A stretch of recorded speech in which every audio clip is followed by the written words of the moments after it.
Good morning. It's 4:30, but that's 15 minutes advance, so 4:15 a.m. Actually, I woke up around like past 2 a.m. and nagutom ako, so maga ako ng luto and everything. Pagawa na ako ng kape. This is Coffee Co Black 3-in-1.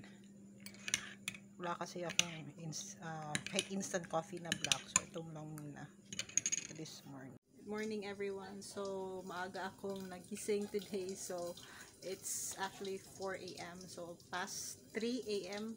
naligo na ako super early and nagluto na rin ng breakfast ko. Pikita ko sa'yo kung anong luto. So nag-fry lang ako ng pork for breakfast. Ay! Yan, sunog na pala yung iba. Oops. There. So early morning. Isa na lang.